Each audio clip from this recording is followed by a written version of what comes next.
Good afternoon. I am Akshaya. I had an All India rank of 2627 in the year 2020. Now I am doing third year MBBS in AIMS Nagpur. In we will be doing the first part of the chapter Body Fluids and Circulation.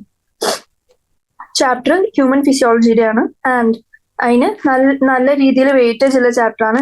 And നിങ്ങൾ NEET കഴിഞ്ഞാലും MBBS ചേർന്നാലും ഏറ്റവും കൂടുതൽ ആവശ്യമുള്ളൊരു ടോപ്പിക്കാണ് body fluids and circulation. ഓർഗനിസത്തിന്റെ നമ്മൾ എങ്ങനെ organisms എങ്ങനെ divide ചെയ്തു, എന്തിന്റെ ബേസിൽ ക്ലാസിഫൈ ചെയ്തു, അതേപോലെ തന്നെ ഈ ക്ലാസിഫിക്കേഷൻ അനുസരിച്ച് ഓരോ ഓർഗനിസത്തിനും ഏത് മെത്തേഡാണ്, അതിന്റെ സർക്കുലേറ്ററി പാത്വേ എങ്ങനെയാണ്, സർക്കുലേറ്ററി സിസ്റ്റം എങ്ങനെയാണ്, എന്നിട്ട് അതിന്റെ ഫങ്ഷൻ എങ്ങനെയാണ് അത് മുൻപോട്ട് കൊണ്ടുപോകുന്നത്, ഈ ഫോളോയിങ് സാധനങ്ങളാണ് ഈ ചാപ്റ്ററിൽ ഡിസ്കസ് ചെയ്യാനുള്ളത്. അപ്പൊ നമുക്ക് ചാപ്റ്റർ വെച്ച് തുടങ്ങാം.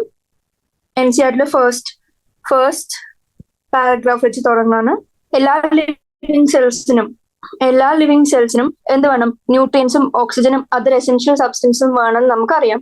ആൻഡ് ഈ ആവശ്യങ്ങൾ ഫുൾഫിൽ ചെയ്യാനുള്ള നീഡ്സും അതേപോലെ തന്നെ മെറ്റബോളിസം വഴി ഉണ്ടായി വരുന്ന സാധനങ്ങൾ, അതായത് ഹാംഫുൾ സബ്സ്റ്റൻസസ് അല്ലെങ്കിൽ the things which are no longer in need, അങ്ങനെയുള്ള ആവശ്യമില്ലാത്ത സാധനങ്ങൾ നമുക്ക് എങ്ങനെയെങ്കിലും റിമൂവും ചെയ്യണം. അങ്ങനെ എടുക്കുന്നത് പോലെ തന്നെ റിമൂവ് ചെയ്യാനും നമുക്ക് ഓരോ സിസ്റ്റംസ് വേറെ വേറെ ഉണ്ട്.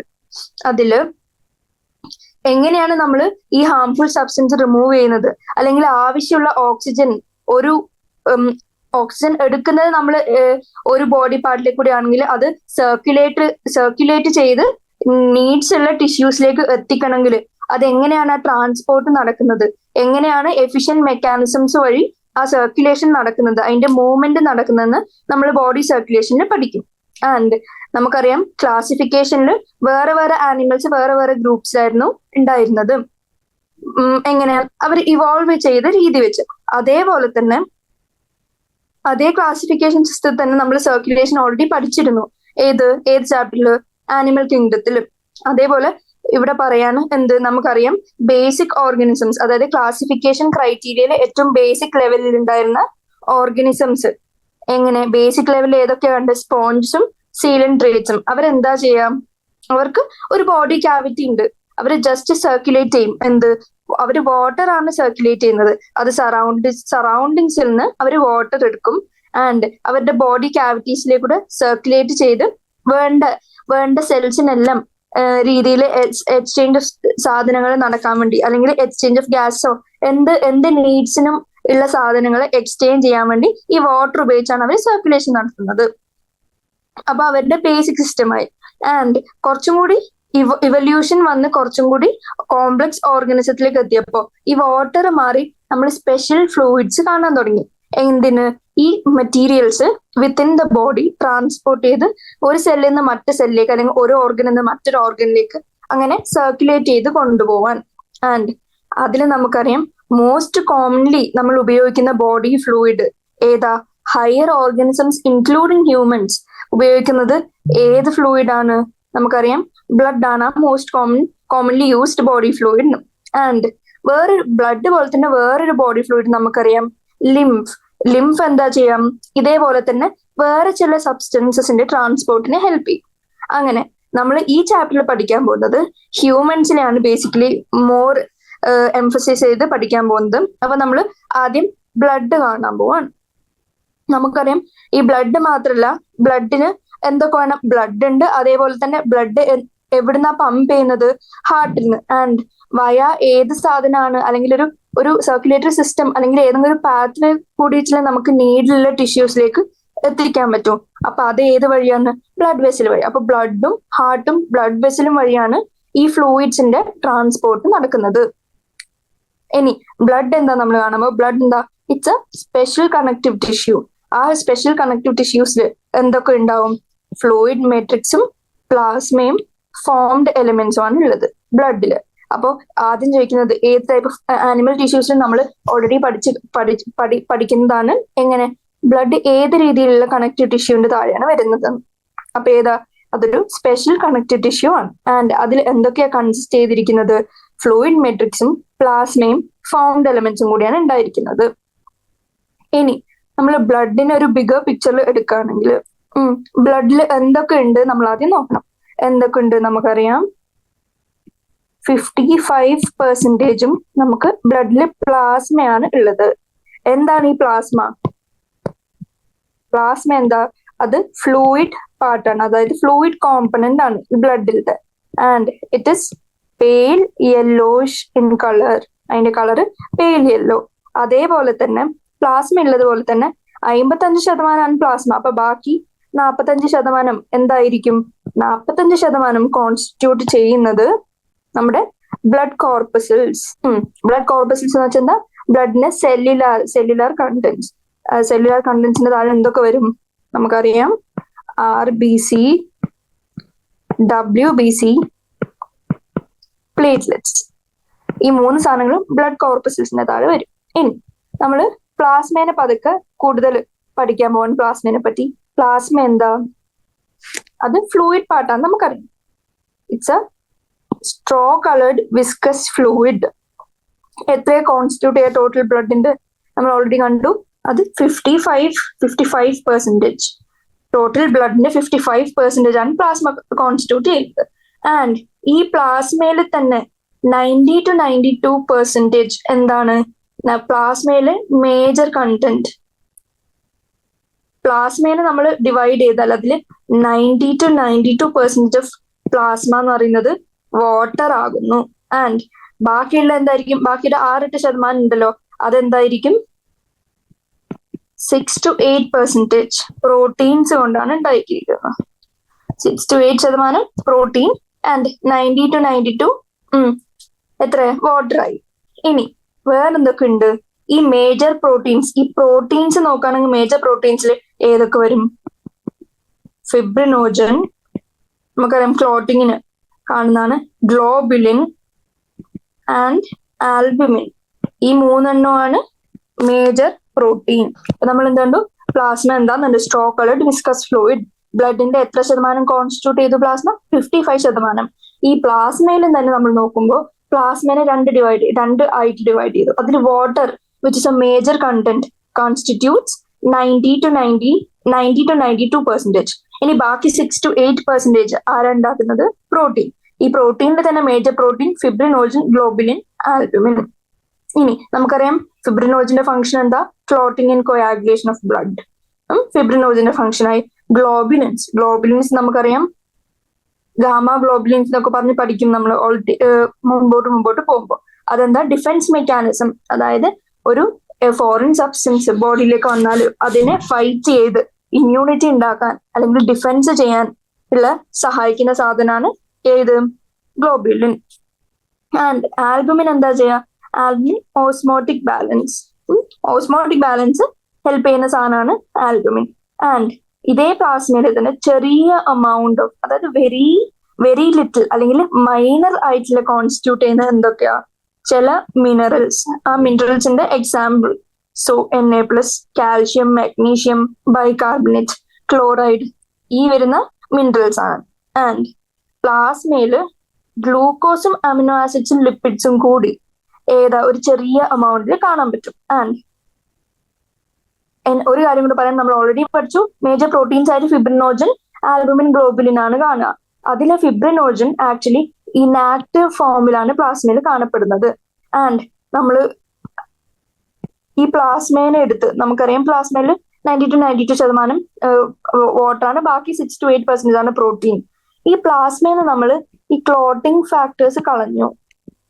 ഈ ക്ലോട്ടിംഗ് ഫാക്ടേഴ്സ് നമ്മൾ പ്ലാസ്മേന്ന് എടുത്ത് കളഞ്ഞു. ബാക്കിയുള്ള സാധനത്തിന് നമ്മൾ എന്ത് വിളിച്ചു? സീറം എന്ന് വിളിച്ചു. ഇത്രയായി. അപ്പോ നമ്മള് ക്ലോട്ടിംഗ് ഫാക്ടേഴ്സ് കളഞ്ഞ് ബാക്കി വരുന്ന പ്ലാസ്മേനെ നമ്മൾ എന്ത് വിളിച്ചു? സീറം എന്ന് വിളിച്ചു. അപ്പൊ നമ്മൾ പ്ലാസ്മയെ പറ്റി എന്തൊക്കെ കണ്ടു? നമുക്ക് ഒന്നും കൂടി റിവൈസ് ചെയ്യാം. ജസ്റ്റ് പ്ലാസ്മ ഒരു സ്ട്രോ കളേർഡ് വിസ്കസ് ഫ്ലൂയിഡ് ആണ്. ആൻഡ് അതിൽ 90 to 92% വാട്ടർ ആണ്. 6 to 8% പ്രോട്ടീൻ ആണ്. അതിലെ മേജർ പ്രോട്ടീൻസ് എന്താ? Albumin, globulin, ഫിബ്രിനോജൻ. ഈ ആൽബുമിൻ എങ്ങനെയാ? Albumin is the most abundant protein. ഏറ്റവും കൂടുതൽ മോസ്റ്റ് അബണ്ടന്റ്.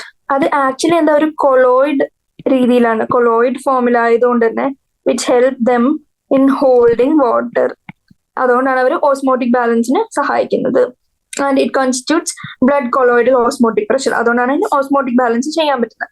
ഗ്ലോബിന് എങ്ങനെ നമ്മൾ കണ്ടു, ഗ്ലോബിന് ഡിഫെൻസിനുള്ളതാണ്. ഗ്ലോബുലിൻ 3 ടൈപ്പ് ഉണ്ട്. എന്തൊക്കെ? Alpha, beta, gamma. ഇതിലെ ഈ ഗാമേനെയാണ് നമ്മൾ എന്തായിട്ട് കാണുന്നത്? ആന്റിബോഡീസ്. ഗാമ ഗ്ലോബുലിനെ നമ്മൾ ആന്റിബോഡീസ് എന്ന് കണ്ടു. ഇനി ഇതിൽ ഓൾറെഡി വേറെ എന്തൊക്കെ ഉണ്ട്? ഗ്ലൂക്കോസ്, ഇനോർഗാനിക് അയൺസ് ഉണ്ട്, ആൻഡ് ന്യൂട്രിയൻസ് ഉണ്ട്, കൊളസ്ട്രോൾ, യൂറിയ, ഗ്യാസസ്. ഇതൊക്കെ ഭയങ്കര ചെറിയ മൈനർ അമൗണ്ട്സിൽ നമുക്ക് പ്ലാസ്മയിൽ കാണാൻ സാധിക്കും. ഇനി നമ്മൾ ഫോംഡ് എലമെന്റ്സിലേക്ക് വരികയാണ്. ഫോംഡ് എലമെന്റ്സ് അതായത് എന്താ? ഫോംഡ് എലമെന്റ്സിനെ എന്തിനൊക്കെ വിളിക്കുന്നത്? അതായത് RBC, WBC, പ്ലേറ്റ്ലെറ്റ്, ഈ 3 സാധനത്തിനെ നമ്മൾ വിളിക്കുന്നതാണ്, ഒരുമിച്ച് വിളിക്കുന്നതാണ് ഫോംഡ് എലമെന്റ്സ് അല്ലെങ്കിൽ ബ്ലഡ് കോർപ്പസൽസ്. ആൻഡ് അവര് എത്ര ശതമാനം കോൺസ്റ്റിറ്റ്യൂട്ട് ചെയ്യും? 55% പ്ലാസ്മ ആണെങ്കിൽ ബാക്കി 45% ഇവർ കോൺസ്റ്റിറ്റ്യൂട്ട് ചെയ്യും, അതായത് ഫോംഡ് എലമെന്റ്സ് കോൺസ്റ്റിറ്റ്യൂട്ട് ചെയ്യും. ആൻഡ് എറിത്രോസൈറ്റ്, എറിത്രോസൈറ്റിന്റെ വേറെ പേര് RBC അല്ലെങ്കിൽ റെഡ് ബ്ലഡ് സെൽ. ഇതാണ് എല്ലാ സെൽസിലും ഏറ്റവും കൂടുതൽ abundant, most abundant of all the cells in the blood. അപ്പൊ അതൊരു MCQ ആയി. എങ്ങനെ? Most abundant of all the cells in blood ചോദിച്ചാൽ നമ്മൾ ആരെ പറയും? എറിത്രോസൈറ്റ് ആണ് മോസ്റ്റ് അബണ്ടന്റ്. ആൻഡ് ഒരു ഹെൽത്തി അഡൾട്ട് മാനിന് എത്ര RBCs ഉണ്ട് പെർ mm³? ഒരു mm³ വെച്ച് നോക്കുമ്പോൾ പെർ mm³, ഓരോ mm³ എത്ര മില്യൺസ് ഓഫ് RBC ഉണ്ട്? നമുക്കറിയാം 5 million to 5.5 million of RBCs ആണ് ഉള്ളത്. ആൻഡ് RBCs ഫോം ചെയ്യുന്നത് എവിടെയാണ്? അഡൾട്ടില്. അഡൾട്ട് ഇമ്പോർട്ടൻ്റ് ആണ്. അഡൾട്ടില് RBCs are formed in the red bone marrow. അഡൾട്ടില് RBCs ഉണ്ടാക്കുന്നത് ആരാ? ബോൺ മാരോ ആണ്. By the process of erythropoiesis. RBC form ചെയ്യുന്ന പ്രോസസ്സിനാണ് എറിത്രോപോയസിസ് എന്ന് പറയുന്നത്. ആൻഡ് ബോൺ മാരോന്ന് എറിത്രോപോയസിസ് നടന്ന RBC ഉണ്ടാവും. അടുത്ത RBCന്റെ പ്രത്യേകത എന്താ? അവർക്ക് ന്യൂക്ലിയസ് ഇല്ല. എങ്ങനെ? In most of the mammals nucleus ഇല്ലാത്തതാണ് RBC. അതായത് RBCs A ന്യൂക്ലിയേറ്റഡ് ആണ് in most of the mammals. And ഏത് ഷേപ്പാണ്? ബൈ കോൺകേവ് ഷേപ്പാണ്. ഇനി അവരുടെ കളർ എന്താ? പേര് പോലെ തന്നെ റെഡ് കളേർഡ് ആണ്. ആൻഡ് അവർക്ക് ഒരു അയൺ കണ്ടെയ്നിങ് കോംപ്ലക്സ് പ്രോട്ടീൻ ഉണ്ട്. അത് നമുക്ക് എല്ലാവർക്കും അറിയാം. ആ അയൺ കണ്ടെയ്നിങ് കോംപ്ലക്സ് പ്രോട്ടീൻ നമ്മൾ എന്ത് വിളിച്ചു? ഹീമോഗ്ലോബിൻ എന്ന് വിളിച്ചു. Iron containing complex protein haemoglobin എന്ന് വിളിച്ചു. അതുകൊണ്ടാണ് അതിന് ആ പേര് വന്നിരിക്കുന്നത്. ആൻഡ് ഹീം എന്ന് വെച്ചാൽ എന്താ? അയൺ. അപ്പൊ iron containing protein haemoglobin. And ഒരു ഇൻഡിവിജ്വലില്, ഒരു ഹെൽത്തി ഇൻഡിവിജ്വലില് ഓരോ 100 ml എത്ര ഗ്രാംസ് ഓഫ് ഹീമോഗ്ലോബിൻ ഉണ്ടെന്ന് വെച്ചാൽ എന്താ പറയും? 12 to 16 grams of hemoglobin in every 100 ml. ബ്ലഡിന്റെ എല്ലാ 100 ml 12 to 16 grams of hemoglobin ഉണ്ട്. ആൻഡ് അതിന്റെ ഫംഗ്ഷൻ എന്താ? അറിയാം. എന്താ അതിന്റെ function? Transport of respiratory gas. ഓക്സിജന്റെയും കാർബൺ ഡൈ ഓക്സൈഡിന്റെയും ഒക്കെ ട്രാൻസ്പോർട്ട്, ഓക്സിജൻ ടിഷ്യൂസിലേക്ക് എത്തിച്ച് വേണ്ടാത്ത കാർബൺ ഡൈ ഓക്സൈഡ് പുറത്തേക്ക് എത്തിക്കാൻ സഹായിക്കുന്നത് ആരാം? ഈ കോംപ്ലക്സ് പ്രോട്ടീനായ ഹീമോഗ്ലോബിൻ ആണ്. കാരണം എന്താ? അവർക്ക് അഫിനിറ്റി ഉള്ളത് കൊണ്ടാണ് അവർ അറ്റാച്ച് ചെയ്ത് അങ്ങോട്ടും ഇങ്ങോട്ടും ട്രാൻസ്പോർട്ടിന് സഹായിക്കുന്നത്. ആൻഡ് അവരുടെ ആവറേജ് ലൈഫ് സ്പാൻ 120 days. അവർ ഡിസ്ട്രോയിഡ് എവിടെയാണ് അതിന്റെ ഡിസ്ട്രക്ഷൻ നടക്കുന്നത്? സ്പ്ലീൻ. അതുകൊണ്ട് നമ്മൾ സ്പ്ലീനിനെ എന്ത് വിളിച്ചു? Grave yard of RBCs. അപ്പൊ ജസ്റ്റ് ഈ ഒരു പാരഗ്രാഫ് മാത്രം നോക്കുമ്പോൾ നമുക്ക് എത്ര MCQs ഉണ്ടാക്കാന്ന് നമുക്ക് ഈ അണ്ടർലൈനും മാർക്കും ചെയ്തതിൽ നമുക്ക് മനസ്സിലാക്കാം. എങ്ങനെ? എറിത്രോസൈറ്റ്സ് ആൻസർ വരുന്ന question most abundant of all the cells in blood. ഇനി ഒരു ഹെൽത്തി അഡൽട്ട് മാൻ എത്രയുണ്ട് RBCs? 5 million to 5.5 million per mm³.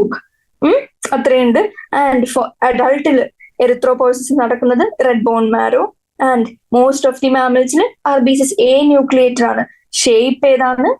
By concave in shape. അവർക്കുള്ള ഒരു കോംപ്ലക്സ് പ്രോട്ടീൻ ഹീമോഗ്ലോബിൻ. ഒരു ഹെൽത്തി ഇൻഡിവിജ്വൽ എത്ര ഹീമോഗ്ലോബിൻ ഉണ്ട്? ഓരോ 100 ml ഓഫ് ബ്ലഡ് എടുത്ത് നോക്കിയാലും 12 to 16 grams of haemoglobin. And അവരുടെ ഫംഗ്ഷൻ എന്താ? Transport of respiratory gas. അവരുടെ ലൈഫ് സ്പാൻ 120 days. ആൻഡ് അവരുടെ ഡിസ്ട്രക്ഷൻ നടക്കുന്നത് എവിടെ? സ്പ്ലീൻ. അതുകൊണ്ട് തന്നെ ഗ്രേവ് യാർഡ് ഓഫ് RBCs എന്ന് വിളിക്കുന്നത് എന്താ? സ്പ്ലീനെ നമ്മൾ ഗ്രേവ് യാർഡ് ഓഫ് RBCs എന്ന് വിളിക്കും. ഇനി ഇതില് ബുക്കിൽ ഇല്ലാത്തൊരു എക്സ്ട്രാ പോയിന്റ് പറയുകയാണെങ്കിൽ ക്യാമൽ ആൻഡ് ലാമ, ഇവരുടെ RBC ഓവൽ ഇൻ ഷേപ്പ് ആണ്, A ന്യൂക്ലിയേറ്റഡ് ആണ്. നമ്മളുടെ ബൈ കോൺകേവ് ഷേപ്പ് എന്ന് ഇവിടെ എഴുതിയിരുന്നു. അതിന്റെ ഒരു എക്സെപ്ഷൻ ആയിട്ടാണ് ക്യാമലും ലാമയും എങ്ങനെയാ R B Cs oval in ഷേപ്പും ആൻഡ് എ ന്യൂക്ലിയേറ്റഡ് ആണ്. ഇനി ആർ ബി സിന്റെ ഡെഫിഷ്യൻസിനെ നമ്മൾ എന്ത് വിളിച്ചു? എറിത്രോസൈറ്റോപീനിയ. അതേപോലെ ഇത് ഡെഫിഷ്യൻസി, അതായത് കുറഞ്ഞു പോയി. ഇനി കൂടുന്നതിനെ നമ്മൾ എന്ത് വിളിക്കും? അതായത് വെരി ഹൈ അല്ലെങ്കിൽ massive number of R B സിസിനെ നമ്മൾ വിളിച്ചു പോളിസൈത്തീമിയ. ഇത്രയും കാര്യങ്ങൾ ആർ ബി സിസിനെ കുറിച്ച് നമ്മൾ പഠിച്ചു. ഇനി ല്യൂക്കോസൈറ്റ്സ് എന്താ? വൈറ്റ് ബ്ലഡ് സെൽസ്, WBC എന്നും പറയും. അതെന്തുകൊണ്ടാ വൈറ്റ് എന്ന് പറഞ്ഞാൽ നമ്മൾ എന്താ കളർലെസ് എന്നുള്ളൊരു മീനിങ്ങിലാണ് യൂസ് ചെയ്തിരിക്കുന്നത്. അപ്പൊ അത് കളർലെസ് ആണ്. എന്തുകൊണ്ടാണ് കളർലെസ്? അവർക്ക് മറ്റേതിൽ കാണുന്ന പോലത്തെ റെഡ് കളർ ഇമ്പാർട്ട് ചെയ്യാനുള്ള കോംപ്ലക്സ് പ്രോട്ടീനായ ഹീമോഗ്ലോബിൻ ഇല്ല. Lack of haemoglobin. അവരെങ്ങനെയാ? എ ന്യൂക്ലിയേറ്റഡ് ആണോ? They are nucleated. ഇനി അവരുടെ നമ്പർ എങ്ങനെയാ? മറ്റേത് 5 to 5.5 മില്യൺ RBCs ആണ് പെർ mm³ കണ്ടത്. പക്ഷെ ഇവിടെ ഒരു mm³ എത്രയേ ഉള്ളൂ? 6,000 to 8,000 മാത്രമേ ഉള്ളൂ. ആൻഡ് മറ്റടുത്ത് ലൈഫ് സ്പാൻ 120 days ആയിരുന്നെങ്കിൽ ല്യൂക്കോസൈറ്റ്സിന്റെ ലൈഫ് സ്പാൻ ആക്ച്വലി അത്രയും കൂടുതലല്ല, വെരി ഷോർട്ട് ലിവ്ഡ്. ഇനി WBC നമ്മൾ 2 ടൈപ്പ് ആക്കി, ഗ്രാനുലോസൈറ്റ്സ് ആൻഡ് എഗ്രാനുലോസൈറ്റ്സ്. ഗ്രാനുലോസൈറ്റ്സും എഗ്രാനുലോസൈറ്റ്സും. ഇനി ഗ്രാനുലോസൈറ്റ്സിന്റെ ഡിഫറെന്റ് ടൈപ്സ് നമ്മൾ പഠിക്കും. ബെൻ ആലോചിച്ച് വെക്കുക. ഏതൊക്കെ? Basophil, eosinophil, neutrophil. BEN for granulocytes. And agranulocytes ഏതൊക്കെയാ? എഗ്രാനുലോസൈറ്റ്സ് ബാക്കിയുള്ള 2 ഏതൊക്കെ? ലിംഫോസൈറ്റ്സും മോണോസൈറ്റ്സും. BEN for granulocyte and lymphocytes and monocytes, granulocytes. ഇനി ഇതിൽ ടോട്ടൽ WBCസിൽ മോസ്റ്റ് അബണ്ടന്റ്, ഏറ്റവും കൂടുതൽ നമ്പറിൽ കാണപ്പെടുന്ന സെൽസ് ഏതാണ്? അതായത് almost 60 to 65% of total WBC എടുത്ത് നോക്കിയാൽ നമുക്ക് ഈ സെല്ലിന് കിട്ടാനുള്ള പ്രോബബിലിറ്റി ഉണ്ട്. അതെന്താ അതിന്റെ ആൻസർ? ന്യൂട്രോഫിൽ ആണ് മോസ്റ്റ് അബണ്ടന്റ് സെൽസ്, അതായത് അറൌണ്ട് 60 to 65%. ഇനി മോസ്റ്റ് ഏറ്റവും കുറവുള്ള, അതായത് ലീസ്റ്റ് അബണ്ടന്റ് എന്ന് പറഞ്ഞാൽ ഓൾമോസ്റ്റ് 1% മാത്രം, അല്ലെങ്കിൽ അല്ലെങ്കിൽ 1%. അര തൊട്ട് 1% വരെ കാണുന്നത് ഏത് ഗ്രൂപ്പ് ഓഫ് സെൽസ് ആണ്? ബേസോഫിൽസ്. ഇനി എന്താ? ന്യൂട്രോഫിൽസ് ആൻഡ് മോണോസൈറ്റ്സ് ഫാഗോസിറ്റിക് ആണ്. ഫാഗോസിറ്റിക് എന്ന് വെച്ചാല് ഫാഗോസൈറ്റോസിസ് നടത്താൻ, അതായത് സെൽസിനെ വിഴുങ്ങാൻ കേപ്പബിലിറ്റി ഇല്ല. അല്ല ഏതെങ്കിലും ഒരു ആന്റിജനോ ഫോറിൻ ബോഡി എന്തെങ്കിലും യൂസ്ലെസ് സാധനങ്ങൾ ബോഡിയിലേക്ക് വന്ന് അതിന് ഫാഗോസൈറ്റോസിസ് നടന്ന് ഡയറക്റ്റ് ഇൻജക്ഷൻ ചെയ്ത് അതിന്റെ ഉള്ളിലേക്ക് എടുത്ത് നശിപ്പിക്കാനുള്ള കഴിവുള്ള 2 ടൈപ്പ് ഓഫ് സെൽസ് ഏതൊക്കെയാ? ന്യൂട്രോഫിൽസും മോണോസൈറ്റ്സും. ആൻഡ് മോണോസൈറ്റ്സിന്റെ ശതമാനം എത്രയുണ്ടെന്ന് ബ്രാക്കറ്റിൽ കൊടുത്തിട്ടുണ്ട്, 6 to 8%. ഇനി അത് കണ്ടു. ഇനി ഫാഗോസൈറ്റോസിസ് കാണിക്കുന്ന WBCs ഏതൊക്കെയാ? ന്യൂട്രോഫിലും മോണോസൈറ്റും. ആൻഡ് ബേസോഫിൽസ് എന്തൊക്കെ സെക്രീറ്റ് ചെയ്യും? അല്ലെങ്കിൽ വേറെ രീതി എങ്ങനെ ഈ ക്വസ്റ്റ്യൻ ചോദിക്കാൻ? ഹിസ്റ്റമിൻ, സെറോട്ടോണിൻ, ഹെപ്പാരിൻ ഈ സാധനങ്ങളൊക്കെ ഉണ്ടാക്കുന്ന WBC സെൽ ഏതാണെന്ന് ചോദിച്ചാൽ എന്ത് പറയും? ഈ സെക്രീഷൻ നടത്തുന്ന എന്തുകൊണ്ടാ? ഇൻഫ്ലമേറ്ററി റിയാക്ഷൻസിലുള്ള ഇന്റർമീഡിയറ്റ്സ് ആയിട്ടാണ്. അതിനെ ഫെസിലിറ്റേറ്റ് ചെയ്യാൻ. അപ്പൊ ഇൻഫ്ലമേറ്ററി റിയാക്ഷൻസിൽ ഇൻവോൾവ് ആവുന്ന സെൽ ഏതാ? അല്ലെങ്കിൽ ഹിസ്റ്റമിൻ, സെറോട്ടോണിൻ, ഹെപ്പാരിൻ തുടങ്ങിയ സാധനങ്ങൾ സെക്രീറ്റ് ചെയ്യുന്ന സെൽസ് ഏതാന്ന് വെച്ചാൽ പറയണം ബേസോഫിലാണ് ഇത്രയും സാധനങ്ങൾ സെക്രീറ്റ് ചെയ്യാനുള്ള കേപ്പബിലിറ്റി. ഇനി ബാക്കിയുള്ളത് ഏതാ? ഈസിനോഫിലിന്റെ ഫംഗ്ഷൻ എന്താ? Eosinophil is around 2 to 3%. അവന്റെ function they resist infections and associated with allergic reaction. അപ്പൊ അടുത്ത MCQ ചോദിക്കാണ്, ഏത് ടൈപ്പ് ഓഫ് WBCs ആണ് അസോസിയേറ്റഡ് വിത്ത് അലർജിക് റിയാക്ഷൻസ് എന്ന് ചോദിച്ചാൽ എന്ത് പറയും? ഈസിനോഫിൽ. പക്ഷെ ഇൻഫ്ലമേറ്ററി റിയാക്ഷനിൽ ഏതാന്ന് ചോദിച്ചാൽ നമുക്ക് എന്ത് പറയും? ബേസോഫിൽ. ഇനി എല്ലാത്തിന്റെയും ഡയഗ്രാം കൊടുത്തിട്ടുണ്ട്. അതിൽ മാച്ച് ദ ഫോളോയിങ്ങോ ഐഡന്റിഫൈയോ ചെയ്യാൻ പറഞ്ഞാല് RBC ഏതാ, പ്ലേറ്റ്ലെറ്റ്സ് ഏതാ, ഈസിനോഫിൽ ഏതാ, ബേസോഫിൽ ഏതാ, ന്യൂട്രോഫിൽ ഏതാ, മോണോസൈറ്റ് ഏതാ, T ലിംഫോസൈറ്റ്, B ലിംഫോസൈറ്റ് ഏതാന്ന് ഐഡന്റിഫൈ ചെയ്യാൻ അറിഞ്ഞിരിക്കണം. അതില് മെത്തേഡ് എന്താന്ന് വെച്ചാല് RBCs അത്യാവശ്യം കുറച്ച് വലുപ്പമുണ്ട് ആൻഡ് അവരുടെ ബൈ കോൺകേവ് ഷേപ്പ് ആയിട്ട് കാണിക്കാൻ പറ്റുന്നുണ്ട്. ഇവര് ജസ്റ്റ് ഒരു സർക്കിൾ കളർ ചെയ്ത് വെച്ചിരിക്കുകയാണ്. ആൻഡ് ഏറ്റവും സ്മോളസ്റ്റ് ഏതാ? സ്മോളസ്റ്റ് ചെറിയ ചെറിയ ഫ്രാഗ്മെന്റ്സ് പോലെ കാണപ്പെടുന്നത് അങ്ങനത്തെ ഒരു ടൈപ്പ് സെൽസ് ആണ് നമുക്ക് പറയാൻ പറ്റണം പ്ലേറ്റ്ലെറ്റ്സ്. ഇനി ഈസിനോഫിലിന്റെ ഐഡന്റിഫൈ ചെയ്യാനുള്ള ഈസിയസ്റ്റ് മെത്തേഡ് എന്താണെന്ന് വെച്ചാല് അവരുടെ ഹെഡ്ഫോൺ ഷേപ്ഡ് ന്യൂക്ലിയസ് ആണ്. ന്യൂക്ലിയസ് ആണെങ്കിൽ നമുക്ക് ഹെഡ്ഫോൺ പോലെ തോന്നും. അപ്പോ ഹെഡ്ഫോൺ പോലെ കാണുന്ന ന്യൂക്ലിയസ് ഏതിന്റെ? ഈസിനോഫിൽ. ഇങ്ങനെ ആയിരിക്കും നമ്മൾ പാട്ട് കേൾക്കുമ്പോൾ നമ്മൾ കുറച്ച് ഈസ് ആയിട്ട് തോന്നും. ഈസ് എന്ന് വെച്ചാൽ കുറച്ചൊരു റിലാക്സ്ഡ് പോലെ തോന്നും. അപ്പോ അങ്ങനെ ആയിരിക്കുമ്പോൾ is for eosinophil and headphone. ഇനി ബേസോഫിൽ എങ്ങനെയാ? Basophil actually S shaped nucleus ആണ് ബേസോഫിലിന്റെ. ഇതിൽ പക്ഷെ ഇത് അത്ര ക്ലിയർ അല്ല. അപ്പൊ ഓഡ് വൺ ഔട്ടോ അങ്ങനെ ബാക്കിയുള്ള ഏതാന്ന് വെച്ചാൽ ഐഡന്റിഫൈ ചെയ്യാം. ആൻഡ് ന്യൂട്രോഫിൽ എങ്ങനെയാ വെച്ചാല് മൾട്ടി ലോബുലേറ്റഡ്, കുറെ ലോബ്യൂൾസ് ഉള്ള ന്യൂക്ലിയസ്, കുറെ ലോബ്സ് ഉള്ള ന്യൂക്ലിയസ് കാണാൻ പറ്റും. അതെന്തുകൊണ്ടാ? അതിന്റെ ന്യൂക്ലിയസ് ചെറിയ ചെറിയ സ്ട്രാൻഡ്സ് വെച്ച് കണക്ട് ചെയ്ത് പല പല ലോബ് പോലെയാണ് കാണപ്പെടുന്നത്. And monocyte kidney shaped nucleus. Monocyte എങ്ങനെ ഐഡന്റിഫൈ ചെയ്യാം? കിഡ്നി ഷേപ്ഡ് ന്യൂക്ലിയസ് വെച്ച്. ഇനി ടി ലിംഫോസൈറ്റും ബി ലിംഫോസൈറ്റും ഡിഫറൻഷിയേറ്റ് ചെയ്യാൻ എങ്ങനെയാ പറ്റുമെന്ന് വെച്ചാൽ എങ്ങനെയാ? ബി ലിംഫോസൈറ്റിന്റെ ന്യൂക്ലിയസ് കുറച്ച് സൈഡിലേക്കാണ്. പക്ഷെ ആൻഡ് ദ സൈറ്റോപ്ലാസം, ന്യൂക്ലിയസ് ഇല്ലാത്ത ഭാഗം, അതായത് ഇത്രയും ഇതിന്റെ സൈറ്റോപ്ലാസം ആണല്ലോ ഈ ചുറ്റുള്ളത്, അത് ഏതിന്റെ? ബി ലിംഫോസൈറ്റിന്റെ സൈറ്റോപ്ലാസം കുറച്ച് കൂടുതലാണ് ടി ലിംഫോസൈറ്റിനെ കാട്ടി. ടി ലിംഫോസൈറ്റിന് ചെറിയ എൻഡിൽ മാത്രം ജസ്റ്റ് ചെറിയൊരു സ്ട്രാൻഡ് പോലെ സൈറ്റോപ്ലാസം ഉള്ളൂ. അപ്പോ ബി ഫോർ ബിഗർ എന്നാലോചിക്കുക. ബിഗർ ന്യൂക്ലിയസ് അല്ല, അത് പ്രത്യേകിച്ച് ആലോചിക്കണം, കൺഫ്യൂസ്ഡ് ആവരുത്. Bigger cytoplasm, B for bigger cytoplasm. അങ്ങനെ നമുക്ക് ബി ലിംഫോസൈറ്റിനെ ടി ലിംഫോസൈറ്റിനെ ഐഡന്റിഫൈ ചെയ്യാൻ പറ്റും. ഇനി ലിംഫോസൈറ്റിന് എത്ര ശതമാനം? 20 to 25%. അപ്പൊ ഇത്രയിലെ എത്ര ശതമാനങ്ങൾ ഓരോന്നിന്റെ നമ്മൾ അറിഞ്ഞിരിക്കണം. ന്യൂട്രോഫിൽ ഏറ്റവും കൂടുതലായിരുന്നു. എത്രയാണ് നമ്മൾ കണ്ടത്? 60 to 65. 60 to 65 ന്യൂട്രോഫിലാണ്. ഇനി ഏറ്റവും അതാണ് മോസ്റ്റ് അബണ്ടന്റ്. ലീസ്റ്റ് അബണ്ടന്റ് നമ്മൾ കണ്ടത് ഏറ്റവും കുറവ്, അതായത് 1% നമ്മൾ കണ്ടത് ഏതായിരുന്നു? ബേസോഫിലായിരുന്നു ഏറ്റവും കുറവ്, ലീസ്റ്റ് എമൗണ്ട് കാണപ്പെട്ടത്. ഇനി മോണോസൈറ്റ് എങ്ങനെയാ? മോണോസൈറ്റിന് നമ്മൾ 6 to 8% ആണ് കണ്ടത്. ഇനി 2 to 3% കണ്ടത് ആരുടെ ആയിരുന്നു?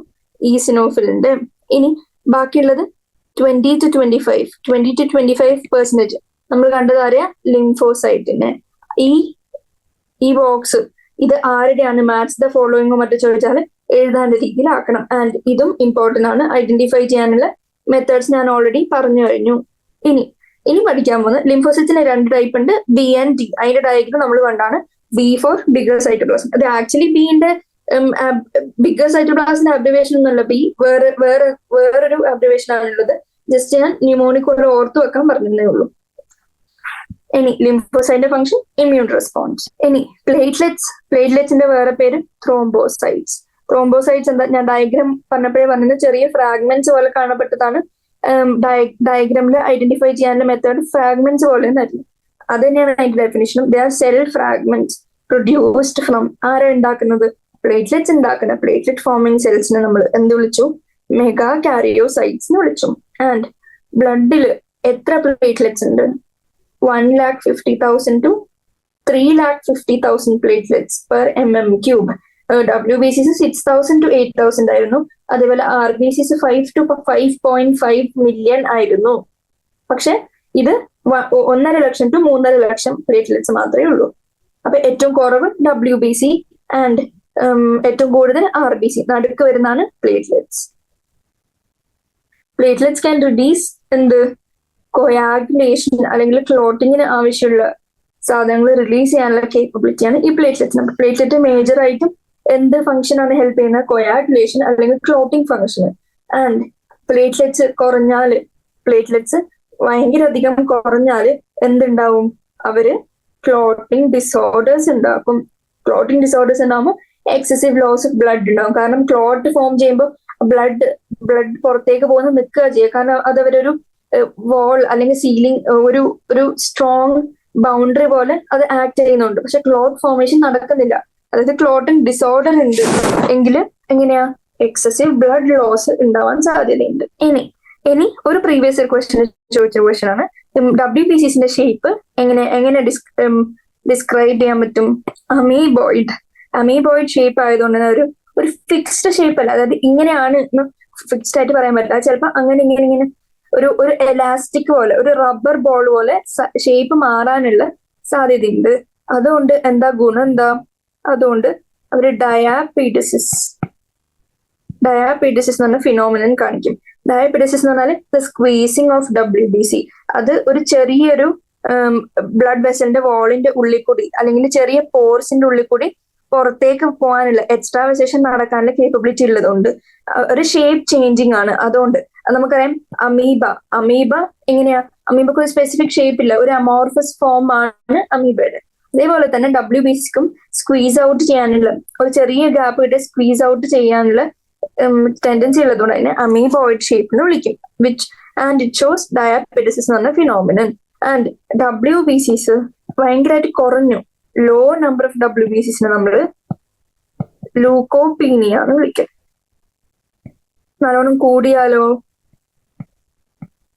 ലൂക്കോസൈറ്റോസിസ് എന്ന് വിളിക്കും. ഇനി ഒരു ട്യൂമറിന്റെ കാരണം കൊണ്ട് ഭയങ്കര ഹൈ നമ്പർ ഉണ്ടായി. ഏതിന്? WBCസിന്.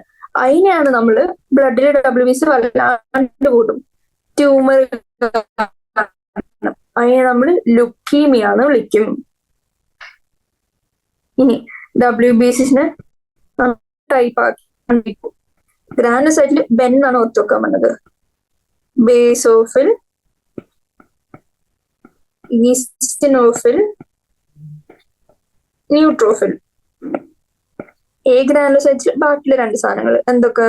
ലിംഫോസൈറ്റും മോണോസൈറ്റും. ഇനി മോണോസൈറ്റ് നമുക്ക് കണ്ടിരുന്നു, എങ്ങനെ വരക്കാൻ പറഞ്ഞാല് കിഡ്നി ഷേപ്ഡ് ന്യൂക്ലിയസ്, കിഡ്നി അല്ലെങ്കിൽ horseshoe shaped nucleus. Kidney അല്ലെങ്കിൽ ഹോഴ്സ് ഷൂ ഷേപ്ഡ് ന്യൂക്ലിയസ് ആണ്.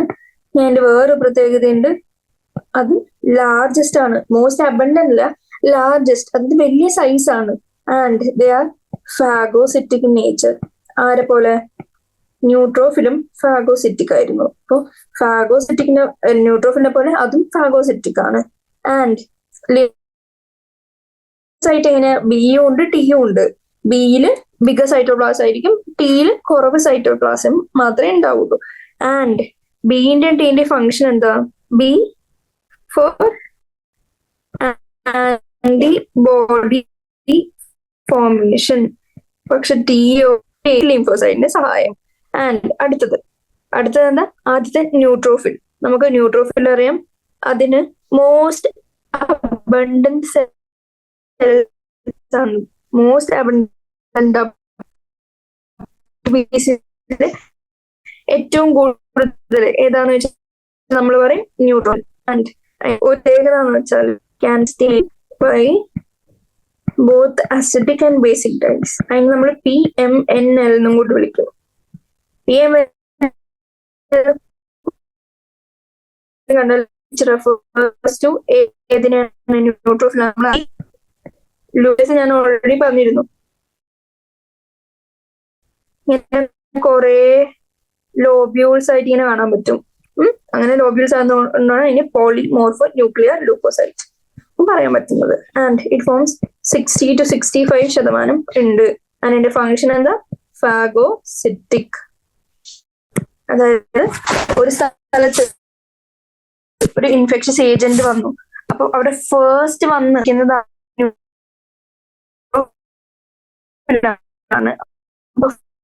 First it is the infected.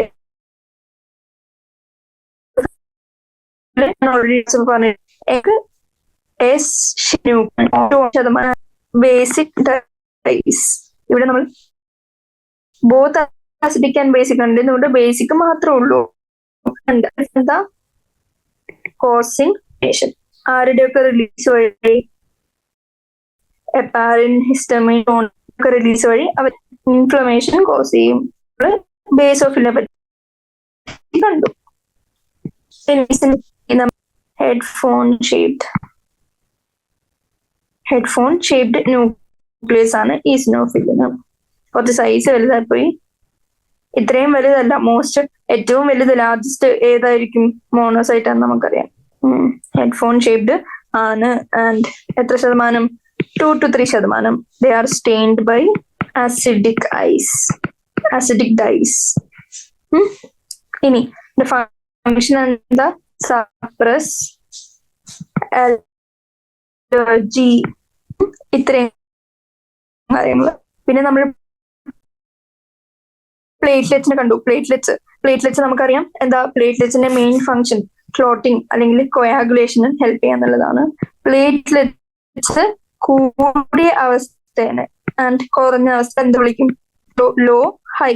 Law ആണെങ്കിൽ നമ്മൾ അതിനെ ത്രോംബോസൈറ്റോപീനിയ എന്ന് വിളിക്കും. ഹൈ ആണെങ്കിൽ ത്രോംബോസൈറ്റോസിസ് എന്ന് വിളിക്കും. ആൻഡ് അവരുടെ ഫങ്ഷൻ എന്താ? Forms platelet factors. Platelet factors എന്തിനാ ഹെൽപ്പ് ചെയ്യുന്നത്? ക്ലോട്ടിങ്ങിന്. ഇത്രയും കാര്യങ്ങൾ അറിഞ്ഞിരിക്കാം. അവരുടെ ലൈഫ് സ്പാൻ എത്രയായിട്ട് വരും? വെറും 7 to 8 days, almost a week എന്നാണ് പറയാ. ഏതിന്റെ? പ്ലേറ്റ്ലെറ്റ്സിന്റെ ലൈഫ് സ്പാൻ. അവരുടെ അബണ്ടൻസി അല്ലെങ്കിൽ എണ്ണം എത്രയാ നമ്മൾ പഠിച്ച? 1.5 to 3.5 lakhs per mm³. അവര് ഫ്രാഗ്മെന്റ്സ് ആയിട്ടാണ് കാണുക. സിന്തസൈസ്ഡ് ആരാ ഉണ്ടാക്കുന്നത്? മെഗാ കാരിയോസൈറ്റ് ആണ് പ്ലേറ്റ്ലെറ്റ്സിനെ ഉണ്ടാക്കുന്നത്. നമ്മൾ ഓൾറെഡി പഠിച്ചൊരു പോയിന്റ്. പ്ലാസ്മേന്ന് നമ്മൾ ഫിബ്രിനോജൻ മാറ്റിയാല്, ഇത് ക്വസ്റ്റ്യൻ ആണ്, മാറ്റി എന്ത് കിട്ടും? സീറം കിട്ടും. നമ്മൾ നേരത്തെ പഠിച്ചു പ്ലാസ്മേന്ന് clotting factors fibrinogen almost same ആണ് നമുക്കറിയാം. അപ്പോ എന്ത് കിട്ടും? അതിൽ നിന്ന് മാറ്റിയാൽ നമുക്ക് ബാക്കിയുള്ളത് സീറം എന്ന് കിട്ടും. ബ്ലഡ് ഗ്രൂപ്പിംഗ് ആണ് അടുത്ത ടോപ്പിക്. ബ്ലഡ് ഗ്രൂപ്പിംഗിലേക്ക് വരികയാണെങ്കിൽ നമുക്കറിയാം ഡിഫറെന്റ് ടൈപ്സ് ഓഫ്. നമുക്ക് പണ്ട് സ്കൂളിൽ ഫോമിൽ ഫില്ല് ചെയ്യുമ്പോൾ നമുക്ക് ബ്ലഡ് ഗ്രൂപ്പ് ചോദിക്കും. അപ്പൊ നമുക്ക് ഓരോരൊക്കെ എ പോസിറ്റീവ്, ബി പോസിറ്റീവ്, അല്ലെങ്കിൽ A negative, B negative, O positive, അങ്ങനെ ഡിഫറെന്റ് ടൈപ്സ് ഓഫ് ബ്ലഡ് ഗ്രൂപ്പിനോട് നമ്മൾ ഓൾറെഡി ഫെമിലിയർ ആണ്. ഇനി ഇതൊക്കെ എന്തിനാ, അല്ലെങ്കിൽ ഇതിന്റെ ബേസിസ് എന്താ നമ്മളിപ്പോ കാണും. 2 ടൈപ്സ് ഓഫ് ബ്ലഡ് ഗ്രൂപ്പിംഗ് നമുക്ക് ഇതിൽ ഇമ്പോർട്ടന്റ് ആയിട്ട് കണ്ടില്ല. ഒന്ന് ABO, ഒന്ന് RH ഗ്രൂപ്പിംഗും ABO ബ്ലഡ് ഗ്രൂപ്പിംഗും ഇമ്പോർട്ടന്റ് ആണ്. അതിൽ നമ്മൾ ABO ബ്ലഡ് ഗ്രൂപ്പിംഗ് ആദ്യം കാണും. ABO ബ്ലഡ് ഗ്രൂപ്പിംഗ് എന്തിന്റെ ബേസിസിലാണ് ആ പേരിൽ വിളിക്കുന്നത്? On the presence or absence of two surface antigens എന്ന് വെച്ചാൽ അറിയാം നമുക്ക് ഇമ്മ്യൂൺ റെസ്പോൺസ് ഇൻഡ്യൂസ് ചെയ്യാൻ പറ്റുന്ന ഏതൊരു കെമിക്കലിനെയും നമുക്ക് ആന്റിജൻ എന്ന് വിളിക്കാം. ഇങ്ങനെ ലിവിങ് ആണ് നോൺ ലിവിങ് അങ്ങനത്തെ ഡിഫറൻസ് ഒന്നുമില്ല. എന്തൊരു സാധനവും അത് ഹ്യൂമൻ ഇമ്മ്യൂൺ റെസ്പോൺസ് അല്ലെങ്കിൽ ഏതൊരു ഓർഗാനിസത്തിന്റെ ഇമ്മ്യൂൺ റെസ്പോൺസും ഇൻഡക്ഷൻ നടത്താൻ ഉള്ള കേപ്പബിലിറ്റി ഉണ്ടെങ്കിൽ നമ്മൾ അതിനെ ആന്റിജൻസ് എന്ന് വിളിക്കും. ആൻഡ് സിമിലർലി പ്ലാസ്മയില് ഇത് നമ്മൾ പറഞ്ഞത് സർഫസ് ആന്റിജൻ ആണ്. എന്തിന്റെ സർഫസില്? RBCന്റെ സർഫസില്. ഇനി നമ്മൾ പ്ലാസ്മയിലൊക്കെ എടുത്ത് നോക്കുകയാണെങ്കിൽ 2 നാച്ചുറൽ ആന്റിബോഡീസ് എപ്പോഴും ഒരാളുടെ ബോഡിയിൽ ഉണ്ടാവും. അതായത് ഡിഫറെന്റ് ഇൻഡിവിജ്വൽസിന് ഡിഫറെന്റ് ആയിരിക്കും. അത് നമ്മൾ കൂടുതൽ പഠിക്കുമ്പോൾ മനസ്സിലാവും. ആൻഡ് ഈ distribution of antigens and antibodies വെച്ച് ആന്റിജൻ എവിടെയുള്ളത്? ഓൺ ദ സർഫസിൽ കാണുന്ന ആന്റിജനും ഈ പ്ലാസ്മയിലുള്ള ആന്റിബോഡിയും വെച്ച് നമ്മൾ 4 ബ്ലഡ് ഗ്രൂപ്പ് ഉണ്ടാക്കിയെടുത്തു. അതിനാണ് ABO. ഇനി നമുക്കറിയാം ബ്ലഡ് ട്രാൻസ്ഫ്യൂഷൻ. ഒരാൾക്ക് ബ്ലഡ് ട്രാൻസ്ഫ്യൂഷൻ ചെയ്യാൻ പോകുമ്പോൾ ഏത് കണ്ട ബ്ലഡ് എടുത്ത് ഏതൊരാൾക്കും കൊടുക്കാൻ അങ്ങനെ റാൻഡമൈസ്ഡ് രീതിയിൽ പറ്റില്ല. നമ്മൾ ആദ്യം നടത്തുന്നത് എന്താ? ആ ഡോണർ എന്ന് പറഞ്ഞാൽ ബ്ലഡ് കൊടുക്കുന്ന ആള്, റെസിപ്പിയൻ എന്ന് പറഞ്ഞാൽ ബ്ലഡ് റിസീവ് ചെയ്യുന്ന ആള്. ആ 2 ആളുടെയും ബ്ലഡ് ഗ്രൂപ്പ് മാച്ച് ഉണ്ടായിരിക്കണം, കംപ്ലീറ്റ് മാച്ച് ഉണ്ടായിരിക്കണം. അല്ലെങ്കിൽ എന്ത് സംഭവിക്കും? ക്ലംപിംഗ് നടക്കും. What do you mean by clumping? അതായത് ഡിസ്ട്രക്ഷൻ ഓഫ് RBC. അയാളെ ഹെൽപ്പ് ചെയ്യാൻ നമ്മളൊരു ബ്ലഡ് ട്രാൻസ്ഫ്യൂഷൻ, ബ്ലഡ് കൂടുതൽ കൊടുക്കുമ്പോൾ നമുക്ക് നമുക്ക് ക്ലംപിംഗ് ആണ് അല്ലെങ്കിൽ ഡിസ്ട്രക്ഷൻ ആണ് കിട്ടുന്നെങ്കിൽ അത് എക്സ്ട്രാ ഡേഞ്ചറസ് ആണ്. അപ്പൊ നമുക്ക് ഇത് പ്രിവെന്റ് ചെയ്യാൻ നമ്മൾ ബ്ലഡ് ട്രാൻസ്ഫ്യൂഷൻ എപ്പോഴും എന്ത് ചെയ്തിട്ടേ കൊടുക്കുള്ളൂ? കെയർഫുള്ളി മാച്ച് ചെയ്തിട്ട്, ബ്ലഡ് ഗ്രൂപ്പ് മാച്ച് ചെയ്തിട്ടേ കൊടുക്കുള്ളൂ. ആൻഡ് നമുക്കറിയാം ആന്റിജൻസ് RBCന്റെ സർഫസിലാണ്, ആന്റിബോഡീസ് പ്ലാസ്മയിലാണ്. അതും ഒരു പൊട്ടൻഷ്യൽ ക്വസ്റ്റ്യൻ ആണ്. ബേസിക് ആണ്, പക്ഷെ ചിലര് തെറ്റിക്കാൻ സാധ്യതയുണ്ട്, ചെറിയ കൺഫ്യൂഷൻ കാണും. അപ്പൊ തെറ്റരുത്. ആൻഡ് ഒരാളുടെ ബ്ലഡ് ഗ്രൂപ്പ് എ ആണെങ്കിൽ അതിനെ ഡിനോട്ട് ചെയ്യുന്നത് എന്താണെന്ന് വെച്ചാൽ അയാളുടെ ബ്ലഡില് RBCന്റെ സർഫസിൽ കാണുന്ന ആന്റിജനും എ തന്നെ ആയിരിക്കും. അപ്പോൾ അയാളുടെ പ്ലാസ്മയിൽ ഏത് തരം ആന്റിബോഡി ആയിരിക്കും? ആന്റി ബി ആയിരിക്കും, അഗെയിൻസ്റ്റ് ബി. കാരണം എന്താ, ആന്റി എ ആയിരുന്നെങ്കിൽ ആ ആന്റിബോഡി ഇതിന്റെ സ്വന്തം ആന്റിജനെ തന്നെ കില്ല് ചെയ്ത് ഡിസ്ട്രക്ഷനും ക്ലംബിങ്ങും ഒക്കെ നടന്ന് പിന്നെ അയാൾക്ക് എക്സിസ്റ്റൻസ് ഇല്ലല്ലോ. അപ്പോ ഒരാളുടെ ആന്റിജൻ എ ആണെങ്കിൽ അയാളുടെ ആന്റിബോഡി ഓപ്പോസിറ്റ് അല്ലെങ്കിൽ മറ്റേ ബാക്കിയുള്ള ആന്റിജന് എഗെയിൻസ്റ്റ് ആയിട്ടുള്ള ആന്റിബോഡി ആയിരിക്കും. അപ്പോ അയാൾക്ക് ബ്ലഡ് ആരെങ്കിലും കൊടുക്കണമെങ്കിൽ ഡോണേഴ്സ് ഗ്രൂപ്പ് എന്തൊക്കെയായിരിക്കും? എയും ഒ ആയിരിക്കണം. ഒ എന്താ? ഓന്റെ പ്രത്യേകത എന്ന് വെച്ചാൽ അതിൽ ഒരു ആന്റിജനും ഇല്ല. അതുകൊണ്ട് തന്നെ അവരുടെ ബ്ലഡില് രണ്ട് എനോടും ബിനോടും അഗേൻസ്റ്റ് ആയിട്ടുള്ള ആന്റിബോഡീസ് പ്രസന്റ് ആണ്. ഇനി ഈ ടേബിള് തന്നിട്ട് ഈ ഓരോ സ്ഥലത്ത് ഡാഷ് കൊടുത്തിട്ട് ഏതൊക്കെയാണ് സാധ്യത എന്ന് വെച്ച് ചോദിച്ചാല് ഉത്തരം പറയാൻ അറിഞ്ഞിരിക്കണം. അപ്പൊ നമുക്ക് ഈ ടേബിൾ വെച്ച് എന്ത് മനസ്സിലായി? ഗ്രൂപ്പ് O ബ്ലഡ് ഉള്ള ആള് നമ്മൾ എന്ത് വിളിക്കും? O ഗ്രൂപ്പിന് യൂണിവേഴ്സൽ ഡോണർ എന്ന് വിളിക്കും. ആൻഡ് AB ഗ്രൂപ്പുള്ളവന് യൂണിവേഴ്സൽ റെസിപ്പിയന്റ് എന്ന് വിളിക്കും. കാരണം എന്താ, ഈ AB എല്ലായിടത്തും സ്വീകരിക്കാൻ പറ്റും. ഇവർക്ക് ആരെങ്കിലും ബ്ലഡ് ഡൊണേറ്റ് ചെയ്യണമെങ്കിൽ ഏത് ബ്ലഡും ഡൊണേറ്റ് ചെയ്യാൻ പറ്റും. അതായത് ഇന്ന ബ്ലഡ് വേണം അങ്ങനെ സ്പെസിഫിസിറ്റി ഒന്നുമില്ല. പക്ഷെ O ആണെങ്കിൽ നമുക്കറിയാം അയാളുടെ 2 ആന്റിബോഡീസ് ഓൾറെഡി ഉണ്ട്. അപ്പൊ എയോ ബിയോ ആന്റിജൻ ഉള്ള ആരുടെയും ബ്ലഡ് കൊടുക്കാൻ പാടില്ല. അപ്പൊ അവരുടെ ഡോണർ എന്ത് ആയിരിക്കണം? O തന്നെ ആയിരിക്കണം.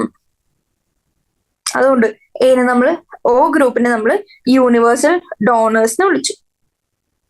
AB ഗ്രൂപ്പുള്ളവരെ നമ്മൾ എന്ത് വിളിച്ചു? യൂണിവേഴ്സൽ റെസിപ്പിയന്റ് എന്ന് വിളിച്ചു. അടുത്തത് RH ഗ്രൂപ്പിംഗ്. RH ഗ്രൂപ്പിംഗ് എന്തിന്റെ ബേസിലാ? RH ആന്റിജൻ പേര് വരാൻ കാരണം എന്താ? They are similar to one present in rhesus monkeys. റീസസിന്റെ ഈ RH വെച്ചാണ് നമ്മൾ അതിന് RH ആന്റിജൻ അല്ലെങ്കിൽ RH ഗ്രൂപ്പ് എന്ന് പേര് വന്നത്. ആൻഡ് മെജോറിറ്റി ആൾക്കാരുടെ RBCന്റെ സർഫസിലും നിയർലി 80% ആൾക്കാരുടെ ഹ്യൂമൻസിന്റെ RBCന്റെ സർഫസിലും നമുക്ക് എന്ത് കാണാൻ പറ്റും? RH ആന്റിജൻ കാണാൻ പറ്റും. അപ്പൊ അതിന് നമ്മൾ RH പോസിറ്റീവ് എന്ന് വിളിച്ചു. ഇനി ആന്റിജൻ ആബ്സെന്റ് ആണെങ്കിൽ RH നെഗറ്റീവ് എന്ന് വിളിച്ചു. ആൻഡ് ഒരു RH നെഗറ്റീവ് ഉള്ള ഒരാള് എക്സ്പോസ്ഡ് ആയി എന്തിനോട്? RH പോസിറ്റീവ് ആയിട്ട് എക്സ്പോസ്ഡ് ആയി. അപ്പൊ അത് നമ്മൾ റിസീവ് ചെയ്യുന്ന റെസിപ്പിയന്റിന്റെ ബോഡിയിൽ അതെങ്ങനെയാ? അതൊരു ഫോറിൻ ആന്റിജൻ ആണ് ഈ RH ആന്റിജൻ. കാരണം അവർക്ക് ഓൾറെഡി RH നെഗറ്റീവ് ആയതുകൊണ്ട് RH ആന്റിജൻ ഇല്ല. അപ്പോ അതിന്റെ എതിരായിട്ടുള്ള ആന്റിബോഡി എന്തായാലും ഉണ്ടായിരിക്കും. അപ്പോ അവർക്കൊരു RH പോസിറ്റീവ് ബ്ലഡ് കൊടുത്താല് അവര് പുതിയൊരു ആന്റിജൻ അല്ലെങ്കിൽ ഫോറിൻ ബോഡീനെയാണ് നമ്മൾ ബോഡിയിലേക്ക് സ്വീകരിക്കുന്നത്. അപ്പൊ അവരെന്ത് ചെയ്യും? അവർക്ക് ഓൾറെഡി ഉള്ള ആന്റിബോഡീസ് ആക്ട് ചെയ്യാൻ തുടങ്ങും. അങ്ങനെ ആക്ട് ചെയ്ത് അഗെയിൻ ക്ലംപിംഗ് അല്ലെങ്കിൽ ഡിസ്ട്രക്ഷൻ ഓഫ് RBCs നടക്കാൻ ചാൻസ് ഉണ്ട്. അപ്പോ നമുക്ക് ഒരു കാര്യം കൂടെ മനസ്സിലായി, ബ്ലഡ് മാച്ച് ചെയ്യുമ്പോൾ എയും ബിയും ABയും Oയും മാത്രമല്ല RH ഗ്രൂപ്പിങ്ങും കൂടി മാച്ചിങ് നടത്തണം. അതാണ് ഇവിടെ പറയുന്നത്. അല്ലെങ്കിൽ RH ഇൻകമ്പാറ്റബിലിറ്റി അല്ലെങ്കിൽ മിസ് മാച്ചിങ് ഉണ്ടാവും. ഇനി അടുത്ത കേസ് പറയുന്നത് എന്താ വെച്ചാൽ ഒരു പ്രഗ്നന്റ് മദർ. ആ പ്രഗ്നന്റ് മദർ എന്താണ്? RH നെഗറ്റീവ് ആണ്. പ്രഗ്നന്റ് മദർ RH നെഗറ്റീവ് ആണ്. പക്ഷെ ഹസ്ബൻഡിന്റെ RH പോസിറ്റീവ് ആണെന്ന് വിചാരിച്ചു. അച്ഛന്റെ അമ്മേന്റെ RH നെഗറ്റീവ് ആണെങ്കിൽ ബേബിക്ക് ഓൾറെഡി RH നെഗറ്റീവിന്റെ ചാൻസേ ഉള്ളൂ. പക്ഷെ അമ്മയുടെ RH നെഗറ്റീവ് ആണ്, പക്ഷെ ഹസ്ബൻഡിന്റെ RH പോസിറ്റീവ് ആണ് എന്നുണ്ടെങ്കിൽ ബേബിക്ക് RH പോസിറ്റീവ് ആവാനുള്ള ചാൻസ് ഉണ്ട്. അങ്ങനെ RH പോസിറ്റീവ് ഫീറ്റസ് ഉണ്ടെന്ന് ആ കേസ്, അതായത് RH നെഗറ്റീവ് മദറും RH പോസിറ്റീവ് ഫാദറും ഇത് കൺസെപ്ഷൻ നടന്ന് RH പോസിറ്റീവ് ബ്ലഡ് ഉള്ള ഫീറ്റസ് ഉണ്ടായി. അങ്ങനെയാകുമ്പോൾ എന്താ ചെയ്യാ? ഫേസ്റ്റ് പ്രഗ്നൻസിയിൽ വലിയ ഡിഫിക്കൽട്ടി ഉണ്ടാവുന്നില്ല. കാരണം എന്താ? ഈ RH ആന്റിജൻ ഫീറ്റസിന്റെ ഉള്ളിലത്തെ അമ്മേന്റെ മെറ്റേണൽ RH നെഗറ്റീവ് ബ്ലഡുമായിട്ട് വലിയ കോണ്ടാക്ട് വരുന്നില്ല. കാരണം they are well separated by placental separation ഉള്ളതുകൊണ്ട് തന്നെ വലിയ എക്സ്പോഷർ അല്ലെങ്കിൽ ക്ലംപിംഗ് അല്ലെങ്കിൽ ഡിസ്ട്രക്ഷൻ നടക്കാനുള്ള ചാൻസ് കുറവാണ്. പക്ഷെ ഈ ഫസ്റ്റ് ചൈൽഡ് ഫുള്ളി ഗ്രോത്തും ഡെവലപ്മെന്റും ഒക്കെ കഴിഞ്ഞ് ഡെലിവറി സമയമായി, അതായത് ഡെലിവറി ചെയ്യാൻ പോകുമ്പോൾ എങ്ങനെയാ? ഡെലിവറി ചെയ്യാൻ പോകുമ്പോൾ നമുക്കറിയാം there is a possibility of exposure of maternal blood to എങ്ങനെ? ഈ ഫീറ്റസിന്റെ RH പോസിറ്റീവ് ബ്ലഡിനോട് മെറ്റേണൽ ബ്ലഡിന് ചെറിയൊരു എക്സ്പോഷർ ഉണ്ടാവും. അപ്പോ RH ആന്റിജൻസിനോട് എക്സ്പോഷർ വരുമ്പോൾ മെറ്റേണൽ ബ്ലഡ് വിചാരിക്കും അതൊരു ഫോറിൻ ആന്റിജൻ ആണ്. അപ്പൊ എന്തുണ്ടാക്കും, അതിനെതിരായിട്ടുള്ള ആന്റിബോഡീസ് ഉണ്ടാക്കാൻ തുടങ്ങും. അപ്പൊ ഈ അമ്മക്ക് എന്തായി, ഓൾറെഡി ഈ മെറ്റേണൽ ബ്ലഡിൽ അഗേൻസ്റ്റ് RH ആന്റിജൻ ഉള്ള ആന്റിബോഡീസ് പ്രിപ്പയർഡ് ആയി വെച്ചു. പ്രിപ്പയറിംഗ് ആന്റിബോഡീസ് ആണ് ഈ പറയുന്നത്. ആൻഡ് സബ്സിക്വന്റ് പ്രഗ്നൻസി, അഗൈൻ ഒരു പ്രഗ്നൻസി കൂടെ ആയി, സെക്കൻഡ് ബേബിയും ഇതേപോലെ എങ്ങനെയായി, RH ആകുമ്പോൾ, അതായത് മെറ്റേണൽ ബ്ലഡും കുഞ്ഞിന്റെ ബ്ലഡും which is RH positive exposure ഉണ്ടാകുമ്പോൾ നമുക്കറിയാം നേരത്തെ അമ്മ ഉണ്ടാക്കി വെച്ച RH ആന്റിബോഡീസ് പ്രിപ്പയർഡ് ആയി റെഡി ആയിരിക്കാണ്. ഇനി ഒരു പ്രാവശ്യം കൂടി RH ആന്റിജൻ നമ്മുടെ ഉള്ളിലേക്ക് വന്നാൽ ആക്ട് ചെയ്ത് ഡിസ്ട്രോയ് ചെയ്യാം. അപ്പൊ ഈ സെക്കൻഡ് പ്രഗ്നൻസിയിൽ എന്ത് പറ്റും, ഈ സബ്സിക്വന്റ് പ്രഗ്നൻസിയിൽ ഫീറ്റൽ RBCs ഡിസ്ട്രോയിഡ് ആയി പോവാണ്. അങ്ങനെ ഫീറ്റൽ RBC ഇപ്പൊ പറഞ്ഞുകൊണ്ടിരിക്കുന്നത് എന്താ, RH ഗ്രൂപ്പിംഗ് ആണ്. അതെ, അപ്പോ പ്രഗ്നൻസിയിൽ ഒരു സ്പെഷ്യൽ കേസ് എടുക്കാണ്, special case of RH incompatibility. Special case of RH incompatibility. എങ്ങനെ ആ കേസസ് വരുന്നത്, ഏതൊക്കെ, ഇങ്ങനെ ഒരു ക്വസ്റ്റ്യൻ ചോദിക്കും, RH ഇൻകമ്പാറ്റബിലിറ്റിയുടെ ചാൻസ് ഏത് പേരൻസ് തമ്മിലാണ്, അല്ലെങ്കിൽ ഏത് രണ്ട് കോമ്പിനേഷൻ വരുമ്പോഴാണ്, RH positive mother RH positive baby, RH positive mother RH negative baby, RH negative mother RH positive baby, രണ്ടാളും RH നെഗറ്റീവ്. ഇങ്ങനെ വന്നാൽ നമ്മൾ ഓപ്ഷൻ ചെയ്ത് ചൂസ് ചെയ്യും.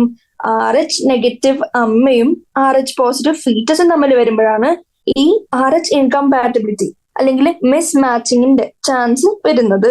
ആൻഡ് എന്താ സംഭവിക്കുക, ഫസ്റ്റ് പ്രഗ്നൻസി കുഴപ്പമൊന്നുമില്ല, പക്ഷെ ഡെലിവറിയുടെ സമയത്ത് ഈ അമ്മയുടെ മെറ്റേണൽ ബ്ലഡ് ബേബിയുടെ ബ്ലഡുമായിട്ട് കോണ്ടാക്ട് വരുമ്പോൾ ഓൾറെഡി എഗൻസ്റ്റ് RH ആന്റിജൻ ആയിട്ടുള്ള ആന്റിബോഡീസ് ഉണ്ടാക്കാൻ തുടങ്ങും. സെക്കൻഡ് പ്രഗ്നൻസിയിൽ ഇതേപോലെ RH പോസിറ്റീവ് ആണ് ഫീറ്റസ് എങ്കിൽ ഈ RH പോസിറ്റീവ് ആയിട്ട് കോണ്ടാക്ട് വരുമ്പോൾ ഇറ്റ് കുഡ് ബി ഫേറ്റൽ, അതായത് ഡെഡ്ലി ടു ദ ഫീറ്റസ്. അങ്ങനെ വരുമ്പോൾ എല്ലാ RBCസും ഡിസ്ട്രോയിഡ് ആയി വരികയാണ് ഫീറ്റസിന്റെ. അപ്പൊ ഫീറ്റസിന് എന്ത് പറ്റും, സിവിയർ അനീമിയയും ജോണ്ടിസും. ഇതേ ക്വസ്റ്റ്യൻ ഒരു ക്ലിനിക്കൽ സിനാരിയോ ആയിട്ട് ചോദിക്കാം. എങ്ങനെ, ഇത് ഒരു പുതിയ നിയോനേറ്റൽ ബർത്ത് നടന്നു കഴിഞ്ഞ് ഒരു neonate is presenting to the emergency with severe anaemia അല്ലെങ്കിൽ ജോണ്ടിസുമായിട്ട് പ്രസന്റ് ചെയ്യാണ്. ഈ കണ്ടീഷനെ നമ്മൾ വിളിക്കും എറിത്രോബ്ലാസ്റ്റോസിസ് ഫീറ്റാലിസ്. ഈ കണ്ടീഷൻ നമ്മൾ വിളിച്ചു എറിത്രോബ്ലാസ്റ്റോസിസ് ഫീറ്റാലിസ്. ഇനി ഇതെങ്ങനെ അവോയ്ഡ് ചെയ്യാം, നമുക്കറിയാം ഫസ്റ്റ് അച്ഛൻ RH പോസിറ്റീവും അമ്മ RH നെഗറ്റീവ് ആകുമ്പോൾ ഇതിന് ഓൾറെഡി ചാൻസ് കുറച്ച് പ്രോബബിൾ ആണെന്ന് നമുക്കറിയാം. അപ്പൊ നമുക്ക് ഡോക്ടേഴ്സ് എന്ത് ചെയ്യണം, ഒരു കുട്ടി ഉണ്ടായി RH പോസിറ്റീവ്, അപ്പൊ നമുക്ക് ഓൾറെഡി അഡ്മിനിസ്റ്റർ ചെയ്യണം അമ്മക്ക് ഈ RH ആന്റിബോഡീസ്. എന്നാലേ ആ ന്യൂലി ഫോംഡ് ആയ ആന്റിബോഡീസ് നശിപ്പിക്കാൻ പറ്റുള്ളൂ. അത് നശിപ്പിച്ചാല് നെക്സ്റ്റ് ബേബിക്ക് വലിയ ഡിഫിക്കൽട്ടി ഇല്ലാണ്ട്, അല്ലെങ്കിൽ ഈ എറിത്രോബ്ലാസ്റ്റോസിസ് ഫീറ്റാലിസ് ഇല്ലാണ്ട് ഇൻകമ്പാറ്റബിലിറ്റിന്റെ ട്രീറ്റ്മെന്റ് MCQ ചോദിച്ചാൽ രോഗം, വാക്സിൻ, ഇത് സെലക്ട് ചെയ്യുക ഓപ്ഷൻ. ഇനി കൊയാഗുലേഷൻ ഓഫ് ബ്ലഡ് പഠിക്കാൻ പോവാണ്. കൊയാഗുലേഷൻ ഓഫ് ബ്ലഡിൽ കാണുന്നത് നമുക്കറിയാം, ഒരു കട്ട് അല്ലെങ്കിൽ ഒരു ഹേർട്ട് അല്ലെങ്കിൽ ഒരു വൂണ്ട് ഫോർമേഷൻ നടന്ന നമുക്കറിയാം എക്സസീവ്ലി ബ്ലഡ് ലോസ് നടന്നുകൊണ്ടേ ഇരിക്കില്ല. ഒരു കുറച്ച് നേരം ബ്ലഡ് ലൂസ് ആവും ആൻഡ് അത് കഴിഞ്ഞ് ബ്ലഡ് സ്റ്റോപ്സ് ഫ്ലോയിങ്.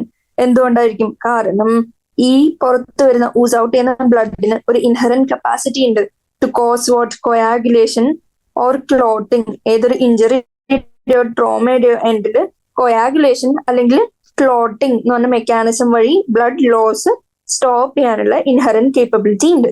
ഈ mechanism to prevent excessive loss of blood from the ബോഡിനെയാണ് നമ്മൾ കൊയാഗുലേഷൻ ഓഫ് ബ്ലഡ് എന്ന് വിളിക്കുന്നത്. ആൻഡ് നമുക്കറിയാം ഒരു മുറിവ് നടന്നു കഴിഞ്ഞാൽ നമുക്ക് കുറച്ച് കഴിയുമ്പോൾ ഒരു ഡാർക്ക് റെഡിഷ് ബ്രൗൺ സ്കം ഉണ്ടായിട്ടുണ്ടാവും ആ സൈറ്റ് ഓഫ് ഇഞ്ചറിയിൽ കുറച്ച് കഴിയുമ്പോൾ. ഇതിനെയാണ് നമ്മൾ എന്ത് വിളിച്ചത്, ക്ലോട്ട് ഓർ കൊയാഗുലം എന്ന് വിളിച്ചത്. ആൻഡ് ഈ ക്ലോട്ട് ഓർ കൊയാഗുലം അതിൻ്റെ ഉള്ളിൽ എന്താണ് ഉള്ളത്, ഫോംഡ് ബൈ വാട്ട് എന്ന് വെച്ചാൽ നമുക്ക് പറയാൻ പറ്റണം, നെറ്റ്വർക്ക് ഓഫ് ത്രെഡ്സ്. ഈ ത്രെഡിനെ നമ്മൾ വിളിച്ചു ഫൈബ്രിൻ. ഈ ഫൈബ്രിന്റെ കോമ്പോസിഷൻ എന്താ, dead and damaged formed elements നമുക്കറിയാം ബ്ലഡ് കോർപ്പസൽസിനെയാണ് ഫോംഡ് എലമെന്റ്സ് എന്ന് വിളിക്കുന്നത്. ഡെഡ് ആൻഡ് ഡാമേജ് ആവശ്യമില്ലാത്ത കുറച്ച് ഫോംഡ് എലമെന്റ്സ് കൂടി ഒരു കട്ടിയുള്ള സാധനം, ഒരു ത്രെഡ് ലൈക്ക് സ്ട്രക്ചർ, അതായത് ഫിബ്രിൻ ഉണ്ടാക്കിയിട്ട് നമ്മൾ ക്ലോട്ട് അല്ലെങ്കിൽ കൊയാഗുലം ഉണ്ടാക്കാൻ പോവാണ് to prevent excessive blood loss after an injury. ഇനി ഈ ഫൈബ്രിൻസ് അല്ലെങ്കിൽ ഫിബ്രിൻസ് എങ്ങനെയാണ് ഉണ്ടാവുന്നത്, They are formed by the conversion of what? നമുക്കറിയാം ഫൈബ്രിനോജൻസ് ആദ്യം പഠിച്ചപ്പോൾ പറഞ്ഞിരുന്നു ബ്ലഡിൽ ഒരു composition major protein which seen in പ്ലാസ്മയാണ് ഫൈബ്രിനോജൻസ്. ഇവർ ഇനാക്റ്റീവ് ഫോമിലാണ് പ്ലാസ്മയിൽ ഓൾറെഡി കാണുന്നത്. പക്ഷെ ഇങ്ങനെ ഒരു കട്ട് നടക്കുമ്പോൾ ഇനാക്റ്റീവ് ഫിബ്രിനോജൻസ് എന്താവും? ത്രോംബിൻ എന്ന് പറഞ്ഞ എൻസൈമിന്റെ സഹായത്തോടു കൂടി അവർ ആക്റ്റീവ് ആവും. അപ്പൊ എന്താ, ഒരു ഇഞ്ചറി നടന്നു, നമുക്ക് അറിയാം ഇനാക്റ്റീവ് ഫിബ്രിനോജൻ ഓൾറെഡി ഉണ്ട്, പക്ഷെ അതിന് ആക്റ്റീവ് ആവണം. ആക്റ്റീവ് ആവാൻ എൻസൈം ഏതാണ്? ത്രോംബിൻ. ഈ ത്രോംബിൻസ് എങ്ങനെയാ ഉണ്ടാവുക? ഈ എൻസൈമിനെയാണ് നമ്മൾ ത്രോംബിൻ എന്ന് വിളിക്കുന്നത്. ത്രോംബിൻ ഉണ്ടാവുന്നത് എങ്ങനെയാ? പ്ലാസ്മയിലെ വേറൊരു ഇനാക്റ്റീവ് സബ്സ്റ്റൻസ് ഉണ്ട്, പ്രോ ത്രോംബിൻ. ഇതിന്റെ ആക്ടിവേഷൻ കൊണ്ടാണ് ത്രോംബിൻ ഉണ്ടാവുന്നത്. ഈ ത്രോംബിൻ പോയി എന്ത് ചെയ്യും? ഇനാക്റ്റീവ് ഫിബ്രിനോജൻസിനെ ആക്റ്റീവ് ഫിബ്രിൻ ആയിട്ട് കൺവേർട്ട് ചെയ്യും. ആൻഡ് ത്രോംബിന് പ്രോ ത്രോംബിൻ ഇനാക്റ്റീവ് ആണ്. നമുക്കറിയാം സ്റ്റൊമക്കിലെ എൻസൈംസിനെയൊക്കെ പ്രോ കൂട്ടിച്ചേർത്ത് അതിന് ഇനാക്റ്റീവ് ഫോം കിട്ടും. അപ്പൊ ഈ ഇനാക്റ്റീവ് ആയിട്ടുള്ള പ്രോ ത്രോംബിനെ ആക്റ്റീവ് ആയിട്ടുള്ള ത്രോംബിൻ ആക്കിയത് ആരാ? ത്രോംബോകൈനേസ് എന്ന് പറഞ്ഞ എൻസൈം കോംപ്ലക്സ് ആണ് ഈ റിയാക്ഷൻ അല്ലെങ്കിൽ കൺവേർഷന് ഹെൽപ്പ് ചെയ്തത്. ആൻഡ് ഈ കോംപ്ലക്സ് ഫോർമേഷൻ അല്ലെങ്കിൽ കോയാഗുലം ഫോർമേഷൻ ഒരു സീരീസ് ഓഫ് എൻസൈമാറ്റിക് റിയാക്ഷന് റിസൾട്ട് ആയിട്ടാണ് ഉണ്ടാവുന്നത്. അതിന് നമ്മൾ കാസ്കേഡ് പ്രോസസ് എന്ന് വിളിച്ചു. ആൻഡ് ഈ കാസ്കേഡ് പ്രോസസ്സിന് കുറെ ഫാക്ടേഴ്സ് ഉണ്ട്. പ്ലാസ്മയില് പല ഫാക്ടേഴ്സിന് ഇനാക്റ്റീവ് ആയിട്ടുള്ള സ്റ്റേറ്റിൽ കാണുന്നത്. ഈ ഓരോ ഫാക്ടേഴ്സിനെയും ഇഞ്ചറി അല്ലെങ്കിൽ കട്ട് നടക്കുമ്പോൾ ഇൻ ടൈം ഓഫ് എമർജൻസി ഈ ഇനാക്റ്റീവ് ഫാക്ടേഴ്സിനെ ആക്റ്റീവ് ആക്കി ഒരു സീരീസ് ഓഫ് ഇന്റർ ഡിപ്പെൻഡന്റ് അല്ലെങ്കിൽ ലിങ്ക്ഡ് ആയിട്ടുള്ള എൻസൈമാറ്റിക് റിയാക്ഷൻ നടന്ന് നമ്മൾ കൊയാഗുലം ഫോർമേഷൻ നടത്തും. ഇതില് ഏത് മിനറൽ ആണ്? മിനറൽ ന്യൂട്രീഷൻ നമ്മൾ ഓൾറെഡി പഠിക്കും. പക്ഷെ ഏത് മിനറൽ ആണ് ഈ ക്ലോട്ടിങ്ങിനെ സഹായിക്കുക വെച്ചാൽ നമ്മൾ പറയണം മഗ്നീഷ്യം, അയൺ, കാൽഷ്യം. വേറെ എന്തെങ്കിലും ഓപ്ഷൻ തന്നാൽ നമുക്കറിയാം കാൽഷ്യം അയൺസ് ആണ് ക്ലോട്ടിങ്ങിന് ഉപയോഗം ഏറ്റവും കൂടുതൽ ഉള്ളത്. അപ്പൊ അത്രയും കൊയാഗുലേഷൻ എന്താ, എങ്ങനെയാ നടക്കുന്നത്, what is a coagulum and how is it formed. ഇനി എൻസൈമിന്റെ സീരീസ് ഓഫ് ലിങ്ക്ഡ് റിയാക്ഷൻ നമ്മൾ കാസ്കേഡ് പ്രോസസ് കണ്ടു. അത് എന്തുകൊണ്ടാണ് നടക്കുന്നത്, എങ്ങനെയാണ് നടക്കുന്നത് നമുക്ക് കണ്ടു. ഇനി ത്രോംബോകൈനേസ് എന്ന് പറഞ്ഞ എൻസൈം കോംപ്ലക്സിന്റെ ആക്ടിവിറ്റി എന്താ? Thrombokinase converts inactive prothrombin to thrombin.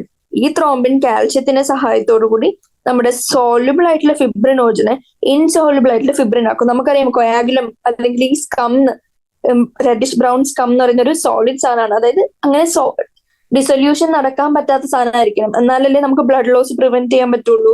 അപ്പോ ഇൻസോൾയുബിൾ ആയിട്ടുള്ള ഫിബ്രിൻ ഫ്രം സോൾയുബിൾ ഫിബ്രിനോജൻ ആ കൺവേർഷന് ഹെൽപ്പ് ചെയ്താണ് ത്രോംബിൻ അലോങ് വിത്ത് കാൽഷ്യം. ഇത്രയും കാര്യങ്ങൾ നമ്മൾ കണ്ടു. ഇനി നമ്മൾ ലിംഫ് അല്ലെങ്കിൽ ടിഷ്യൂ ഫ്ലൂയിഡിനെ കാണാൻ പോവാം. ഇത്രയും നേരം നമ്മൾ ബ്ലഡിനെ കുറിച്ച് എല്ലാ ഡീറ്റെയിൽസും പറഞ്ഞു. ഇനി ലിംഫ് അല്ലെങ്കിൽ ടിഷ്യൂ ഫ്ലൂയിഡ് എന്താ? Which are seen in advanced organisms like human. എന്താന്ന് വെച്ചാല് കുഞ്ഞ് കാപ്പിലറീസിന്റെ ഉള്ളിൽ കൂടി അതായത് ടിഷ്യൂസിൽ നമുക്കറിയാം കാപ്പിലറീസ് ഉണ്ടാവും. ടിഷ്യൂസിലെ കാപ്പിലറീസിനുള്ളിൽ കൂടി ബ്ലഡ് ഇങ്ങനെ പോയി വരികയാണ്. ബ്ലഡ് ഇങ്ങനെ പോകുമ്പോ ചില സാധനങ്ങള് നമുക്കറിയാം ടിഷ്യൂവിന്റെ കാപ്പിലറിന്റെ ഇടയ്ക്ക് ഇന്റർസെല്ലുലർ സ്പേസ് ഒക്കെ ഉണ്ടാവും. ഈ സ്പേസിന്റെ സ്ഥലത്തുനിന്ന് ചില സാധനങ്ങൾ, ഏതൊക്കെ, കുറച്ച് വാട്ടറും ചില വാട്ടർ സോല്യുബിൾ സബ്സ്റ്റൻസസും. ഇതാണ് സെല്ലെങ്കിൽ ഇവിടെ ഫുൾ സെല്ലാണ്. ടിഷ്യൂസിലെ കാപ്പിലറീസിനുള്ളിൽ കൂടി ബ്ലഡ് പോകുമ്പോൾ കുറച്ച് വാട്ടറും വാട്ടർ സോല്യുബിൾ സബ്സ്റ്റൻസസും മൂവ് ഔട്ട് ചെയ്യും into the cells between cells of tissues, into the spaces between സെൽസിന്റെ ടിഷ്യൂസ് എന്തുകൊണ്ട് ഉണ്ടാക്കിയിരിക്കുന്ന സെൽസ് ഉണ്ട്. സെല്ലിന്റെ സ്പേസിന്റെ ഉള്ളിലേക്ക് ആര് കയറി വരും? ഈ വാട്ടറും വാട്ടർ സോല്യുബിൾ സബ്സ്റ്റൻസസും. ആൻഡ് ഈ ബാക്കി ഇങ്ങോട്ട് പോകുന്ന ബ്ലഡ് ഈ സ്പേസിലേക്ക് കുറച്ച് സാധനങ്ങൾ ഊസ് ഔട്ട് ചെയ്തു. ബാക്കി ഇങ്ങോട്ട് പോകുന്ന ബ്ലഡിൽ എന്തേ ഉള്ളൂ? Leaving larger proteins and most of the formed elements in the blood vessels. ഈ ലിവിങ് ലാർജർ പ്രോട്ടീനും ഫോംഡ് എലമെന്റ്സ് ഒക്കെ അതിൽ തന്നെ നിന്ന് പുറത്തേക്ക് പോകുന്ന വാട്ടർ സോല്യുബിൾ ഫ്ലൂയിഡിനെ എന്ന് നമ്മൾ വിളിച്ചു. ആ ടിഷ്യൂ ഫ്ലൂയിഡിനെ വിളിച്ചു. ആ ടിഷ്യൂ ഫ്ലൂയിഡിന്റെ പ്രത്യേകത അല്ലെങ്കിൽ സ്പെഷ്യാലിറ്റി എന്താന്ന് വെച്ചാൽ നമുക്ക് പറയാൻ അറിയണം. മിനറൽ ഡിസ്ട്രിബ്യൂഷൻ ഡിഫറൻസ് ഉണ്ടോ? നോ, സെയിം മിനറൽ ഡിസ്ട്രിബ്യൂഷൻ ആണ് അതിനുള്ളത്. ഏതുമായിട്ട് കമ്പയർ ചെയ്യുമ്പോൾ, പ്ലാസ്മയായിട്ട് കമ്പയർ ചെയ്യുമ്പോൾ മിനറൽ ഡിസ്ട്രിബ്യൂഷൻ സെയിം ആണ്. ആൻഡ് വ്യത്യാസം എന്താ പിന്നെ, ഈ പ്രോട്ടീനും ഫോംഡ് എലമെന്റ്സിനുമാണ് ഡിഫറൻസ്, അല്ലാണ്ട് മിനറൽ ഡിസ്ട്രിബ്യൂഷനിൽ ഡിഫറൻസ് ഇല്ല. And exchange of nutrients etcetera the blood cells always occur through this if ഏതെങ്കിലും സെൽ ഗ്യാസിനെ എക്സ്ചേഞ്ച് ചെയ്യാനാണ് അതിന്റെ ഫങ്ഷൻ. ആൻഡ് അതിന് ലിംഫാറ്റിക് സിസ്റ്റം എന്ന് വിളിക്കും. ഈ ലിംഫാറ്റിക് സിസ്റ്റം എന്ത് ചെയ്യും, ഈ സെല്ലിന്റെ ഇന്റർസെല്ലുലർ സ്പേസിലേക്ക് പ്രവേശിക്കുന്ന ഈ ടിഷ്യൂ ഫ്ലൂയിഡ് അല്ലെങ്കിൽ ഇന്റർസ്റ്റീഷ്യൽ ഫ്ലൂയിഡിനെ എങ്ങോട്ട് ഇവിടെ തിരിച്ചു കൊടുക്കും.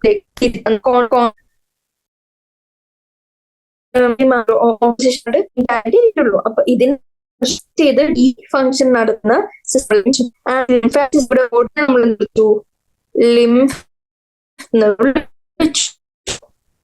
ലിംഫിന്റെ lymph is a fluid contain what specialise ഉണ്ടെന്ന് അറിയാം. ലിംഫ് ഫ്ലൂയിഡ് ആണ്. ആ ഫ്ലൂയിഡിൽ responses responsible for immunity, immune ഡിഫൻസിന് സഹായിക്കുന്ന സെൽസിനെ നമ്മൾ ലിംഫോസൈറ്റ്സ് എന്ന് വിളിച്ചു. ആൻഡ് ഈ ലിംഫിന് വേറൊരു ഗുണം കൂടിയുണ്ട്. എന്താ, അതൊരു കാരിയർ ആണ്, ന്യൂട്രിയൻസിന്റെയും ഹോർമോൺസിന്റെയും ഒക്കെ കാരിയർ ആയിട്ടും ഇത് ആക്ട് ചെയ്യും. ആൻഡ് ഒരു എക്സ്ട്രാ സെന്റൻസ് വന്നിരിക്കുന്ന fats are absorbed through lymph in the lacteals present in intestine. നമുക്കറിയാം ഇൻഡസ്റ്റൈനില് വില്ലേ അല്ലെങ്കിൽ ഫിംഗർ പ്രൊജക്ട് ആൻഡ് എന്ന് പറഞ്ഞ വലിയ വലിയ ചാനൽസ് ഉണ്ട്. ഈ ചാനൽ കൂടിയാണ് fat option with help of lymph. ഇത്രയും ക്ലാസ് നമ്മൾ പറഞ്ഞു അഡ്വാൻസ്ഡ് കണ്ടു, ബ്ലഡിലെ കോമ്പസിഷൻ എന്താന്ന് കണ്ടു, പിന്നെ അതിൽ പ്ലാസ്മ ഉണ്ടെന്ന് പഠിച്ചു, ഫോംഡ് എലമെന്റ്സ് ഉണ്ടെന്ന് പഠിച്ചു, അതിലെ ഡിഫറെന്റ് സ്ട്രക്ചേഴ്സും ഐഡന്റിഫൈ ചെയ്യാനുള്ള വേയും ഇത്രയും കാര്യങ്ങൾ പറഞ്ഞു. ആൻഡ് ബ്ലഡ് ഗ്രൂപ്പിംഗ് പഠിച്ചു. ബ്ലഡ് ഗ്രൂപ്പിംഗ് എങ്ങനെയാ, ബ്ലഡ് ഗ്രൂപ്പിംഗ് രണ്ട് തരം, ABO ബ്ലഡ് ഗ്രൂപ്പിംഗും ആൻഡ് RH ഗ്രൂപ്പിംഗും പഠിച്ചു. RH ഗ്രൂപ്പിംഗ് നമ്മൾ കണ്ടു ഒരു special case of RH incompatibility, അതിന്റെ റിസൾട്ടിംഗ് ആയിട്ട് വന്ന എറിത്രോബ്ലാസ്റ്റോസിസ് ഫീറ്റാലിസും അതിന്റെ ട്രീറ്റ്മെന്റ് രീതിയും ട്രീറ്റ്മെന്റ് മോഡാലിറ്റിയും നമ്മൾ കണ്ടു. കൊയാഗുലേഷൻ ഓഫ് ബ്ലഡ് കണ്ടു, കാസ്കേഡ് കണ്ടു ആൻഡ് ലിംഫും പഠിച്ച് ഇന്നത്തെ ക്ലാസ് എൻഡ് ആണ്. ഇനി നാളെ പാർട്ട് 2 ഉണ്ടായിരിക്കും. Thank you.